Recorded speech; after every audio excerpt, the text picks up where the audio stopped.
In the mid-70s, known producer Roger Corman wanted to create something to get his mind off his latest flick, Cockfighter, which, despite some good reviews, tanked in the box office.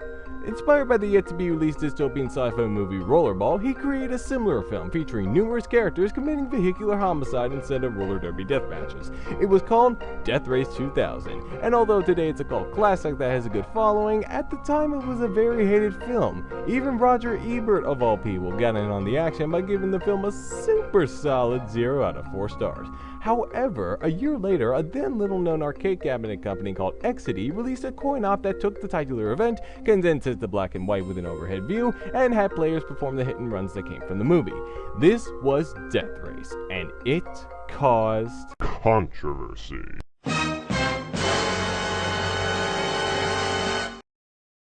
Yep, even back then there was video game controversy. Apparently, parents didn't like seeing their spoiled brats running over white pixels that deafen your ears when they get hit.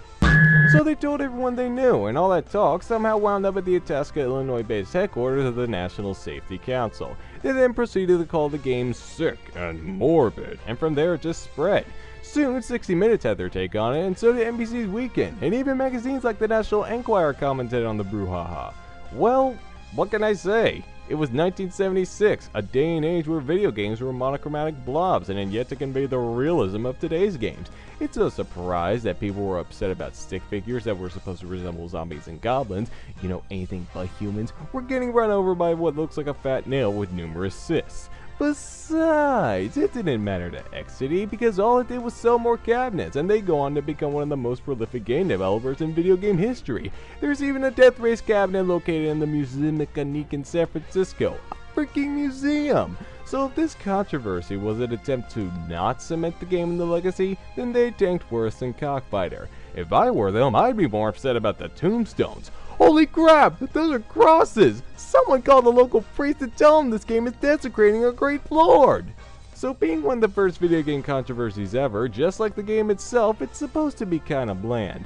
But it set the stage for various other video games to be bitched at for having content others may not find agreeable. Kind of like this. Sorry.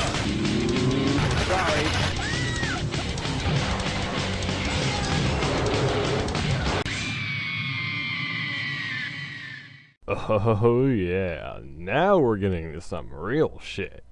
21 years after Death Race, another little-known developer called Stainless Games took the idea behind the archaic go-op and expanded it in every single way possible. Instead of a vehicular combat arena-style match where you run people over, it's now a vehicular combat racing game where you either race to the finish line or race the other cars into submission. Oh, and you also run people over. It's mainly a 3D racer, but has 2D aspects in the form of the pixelated people whom you make roadkill, and the FMV on-screen driver that reacts to everything you do. Well, score one for violence. This is one of the most controversial games of the 90s. I mean, look at what happens when you run people over. Look at it. It's beautiful. You'll thank me later. This game was so violent, it wouldn't receive classification in Germany or the UK for 10 months, and it was even banned in Brazil. Well, according to this article that reads, Creio jogo ofensivo pode ver no Brasil. Yeah.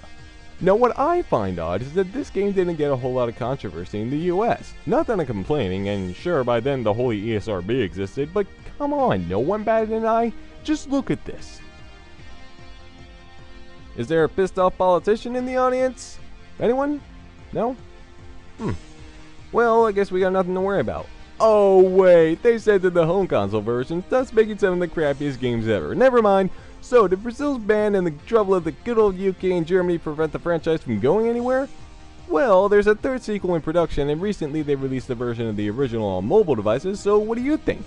I haven't played it, but compared to today's gratuitously violent games, it's still well on its feet, and could be a relevant topic in any pointless modern-day argument over video game controversy.